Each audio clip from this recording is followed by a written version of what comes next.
Daryl and Daryl. What's your name, John? Daryl. And my brother Daryl. So we're here. We're gonna go to Banton, and it's been beautiful here. Yesterday, Chad took me to the ocean, and he found an agate for me. Oh yeah, it was really pretty too. I made you find it though, right? Yeah, Banton is a little nest, a little spot on the sea that people like to go to. It's Old Town Banton.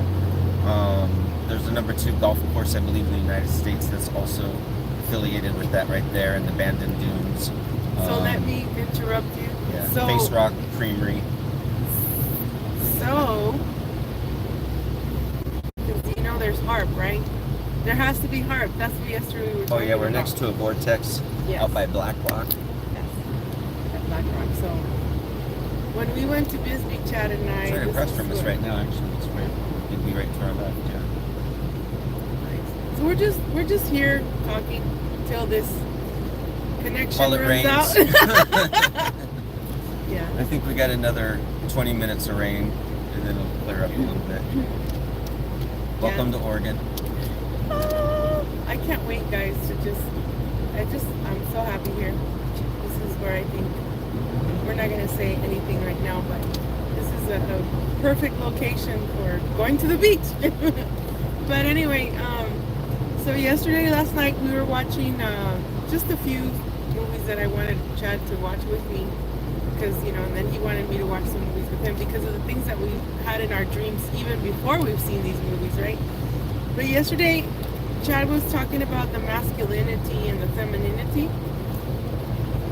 And we were saying, okay, I asked him a question. I said, so why is it that men can be narcissistic and women can be narcissistic? I said, is it because I'm balanced. I'm a balanced male and female, and so is Chad. And Chad was telling me that he believes that my male is the one that's like the unconditional love, even though the female could be. But then I said, okay, well, what about a narcissistic male? Do you think it's because he's unbalanced by his femininity? Like his female side is not balanced? Oh, I can't see. I gotta put on my. Somebody say hi. But go ahead and talk, Chad, and I'll get my glasses on. Yeah, I would have to pull it back into because I was channeling. Oh, yeah. I don't know, not channeling, but I was, not ranting, but speaking fluidly. But Oh, Julia, hello. Hi, Julia. From Greece. I think a lot of people get gender confused with the roles you play and certain things with divine masculinity and divine femininity. Because I was telling you, yeah, and then maybe it'll jog your memory, is that what I remember growing up is you had straight, gay, and lesbian. That's what I remember. And I said, now we have like all these names, binary, they, pronouns. At the same time, it kind of doesn't make sense to me, but then I do think about the androgen entities that are in our star system. Yeah, the androgynous ones. And then we have the people that are okay being polyamorous and having multiple partners. But there are some gay men, like Chad was saying, that he just is gay. We were talking about just different relationships and the CIA love bites. How many people they sent to us to, why is it that, we were on Lady Erica's show, it's called Date Night, like a few months ago, when Chad was saying how his relationship went raw, pretty interesting. The male ended up... Yeah, never ask a super soldier about his worst day in a relationship, by the way, FYI, if you're ever interviewing us, because we are not from the comic strips. We are real deal. That was the last episode I got to do there. Anyways, yes, there is like Veronica was asking me, well, there's mean men, you know, and I'm like, okay, fine. Yes, there is a toxic divine masculine energy, right? Okay, there's also a toxic divine feminine energy. I do believe love comes from the male or the masculine.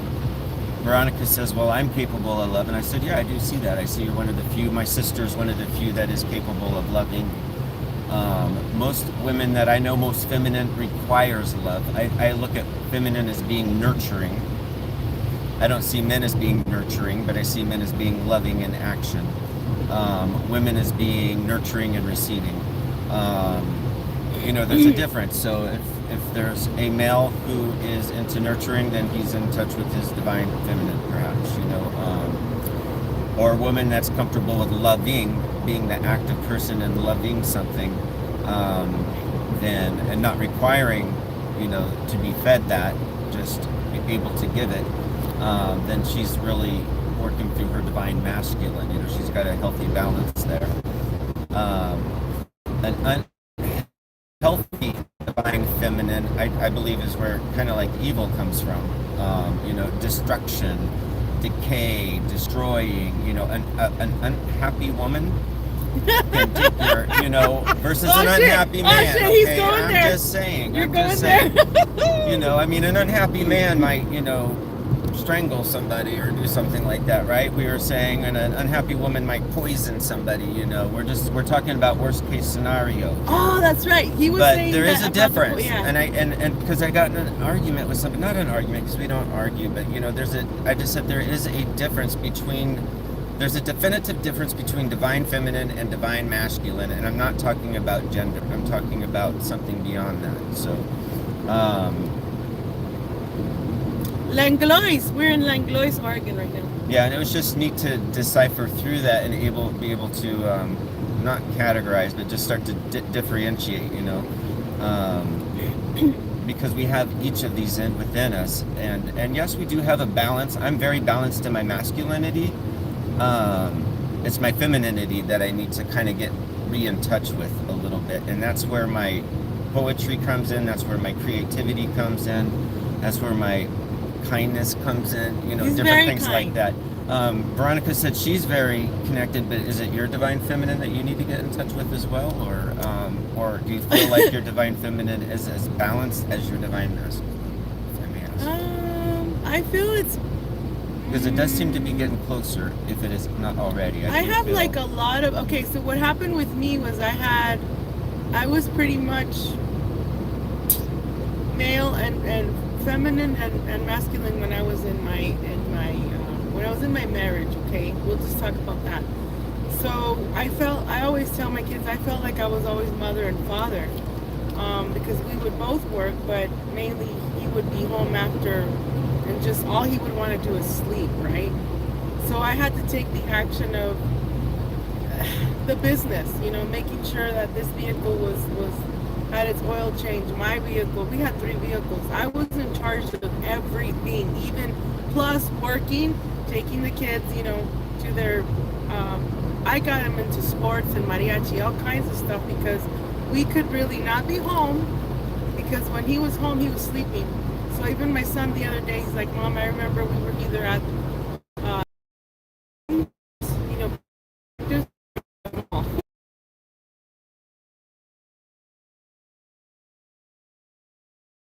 anybody to be home. And of course, later on, we found out why. Right? But that may I be had to take over the action. More, well, I've always been an action person. So. That may be a little bit of the, so there's got to be healthy and unhealthy versions of all these things, you know, but everybody's stereotyping somebody just based on their gender when we got both of these divines in us, and I think it's pretty much, I have a lot of masculine energy. And for somebody to say they're a woman stuck in a man's body is really interesting. When is it a woman with her divine masculinity and her divine femininity all in balance, or is this strictly feminine stuck inside a masculine body and feeling like it's a foreign object? Because I'm pretty sure we have both.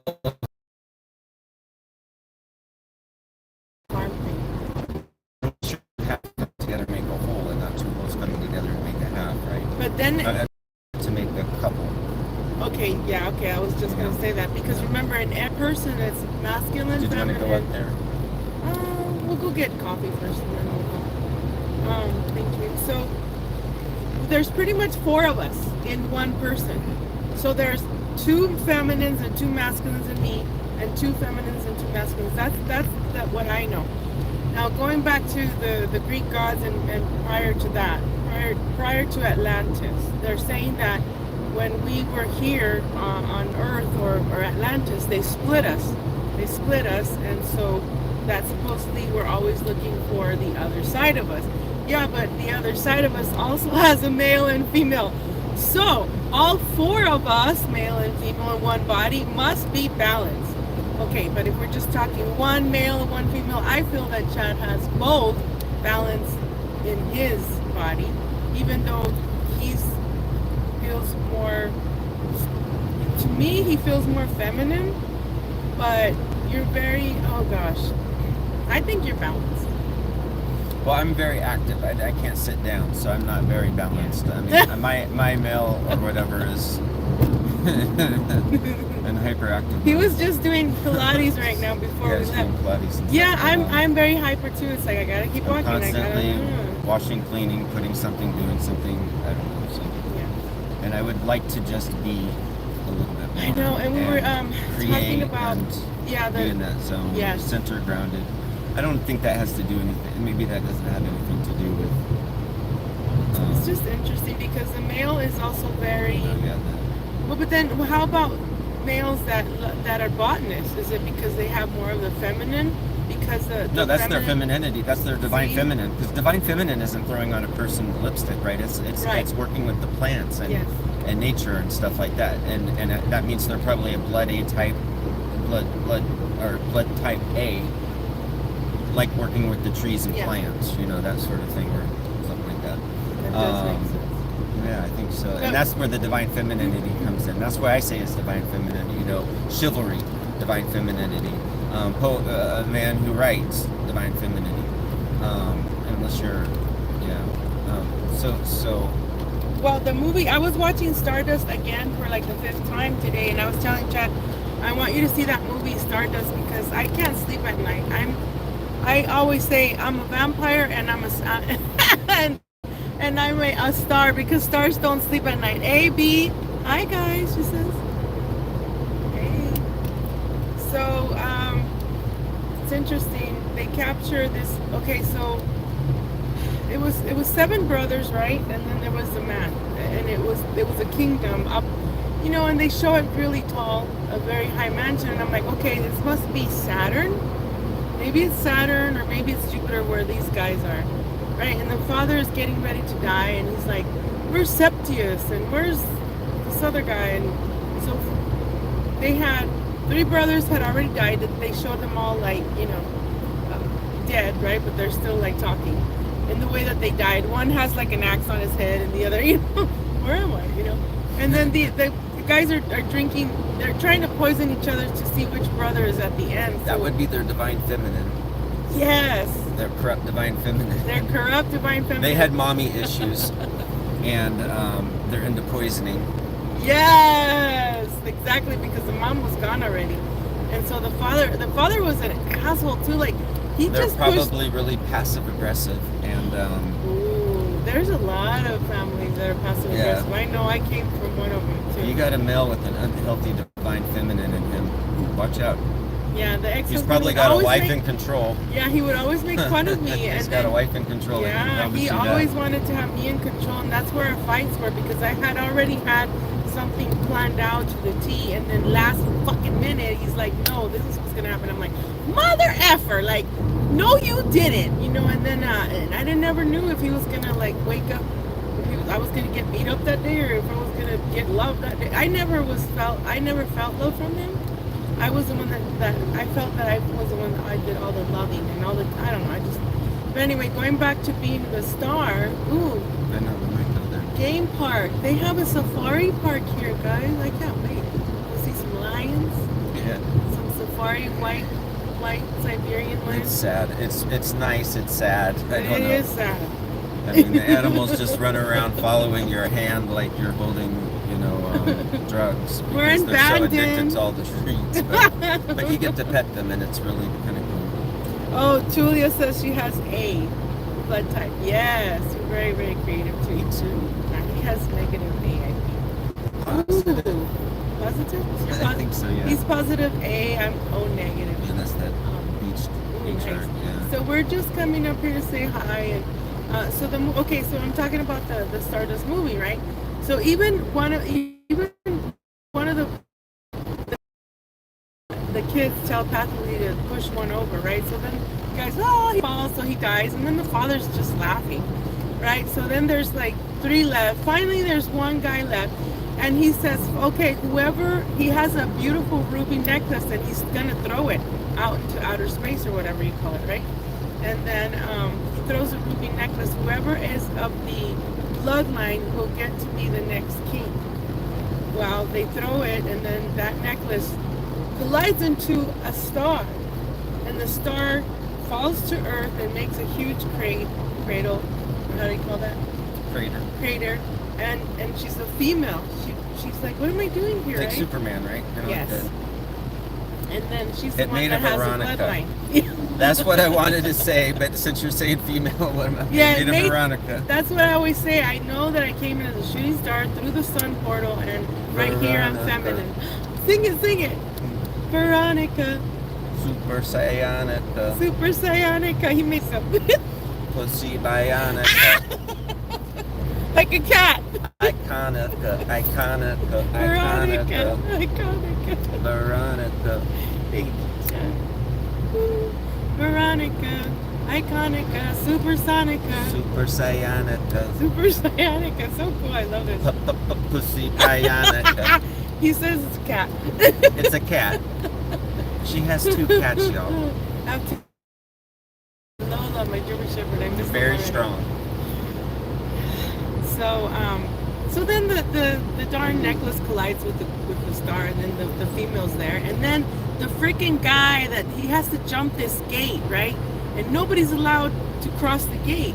And he's like, it's a field. The old man tells him, it's a field. There's nothing out there. Well, he does some kind of trick to fool the guy, right? Because his father had done it before he was ever born. He goes over to the other side of, we'll call it the veil, but we know it's not even a freaking veil. It's the other mirror, because there's 2 mirrors here, one in the United States and one in Netherlands that I know about, and there must be more, right? But these are where our doppelgangers come from. There's more than 2 of us here on Earth, and in the multiverse, forget about it. We can get into that subject another day. Yeah, there's I so met much another stuff. me up here. It was in another body, but it was my energy in another person, because I've never seen anybody shop like me, except for that person. Well, and I had to tell him, I said, I think you're another me. And I could tell they had a parallel life to me too. Same. We were doing the same work and everything like that. Yeah, it was that interesting. is so cool. I met a nurse. I didn't make it weird. I just left it there. Yeah. I made it a joke. I made a nurse who had 3 synchronicities right away off the bat. But anyway, I did meet my father here. Yeah, that's right. There's a man on the south side, you guys. He looks just like my father, and he would ride the bus. And my father was a Suntron mechanic, and he was studying to be a driver. But this man looked exactly like my father. He just had a patch over his eye, and he would wear a cane. And when the first time I saw him, my dad took his life when I was 13, right? So when I saw this man, I was 17 when I first saw him, and he lived in our neighborhood, the new house that my mom had bought when we were kids. And I cried when I saw him. I'm like, that's my dad. I told my mom, I go, that's another copy of my dad. And she's like, you're crazy. But he does look like him, she said. The black wavy hair, But anyway, I did have many dreams of my doppelganger. But going back to this thing, this movie, which I feel is very, very close to what we're talking about here, and I feel a lot of us are stars that fell here. But I was minding my own business, and something either hit me or something captured me, and here I am. Because I'm not gonna say that, yeah, I signed up to be a super soldier or a star, So there's a young guy that finally crosses that portal, gets on the other side, and he puts a silver chain, some kind of silver chain that's a snake chain on the star, which is a female. And she looks like Gwyneth Paltrow, but it's not. And I think could be, I don't know, we'll see who she is. But the snake, like anytime anybody will try and make her escape, run away, the snake, there's a male that tried to carve something in it, like just get it out for her, and it wouldn't. It would grow back and she would still get stuck. It's not until the person that took the star into custody, will say, can release her. So this young man, this young boy is in love with this female that doesn't even love him. She likes this other rich guy, buff, more handsome guy. But anyway, he goes through the portal, finds the star and says, I'm going to take you to my fiance so she can marry me. I'm taking her as a gift to her.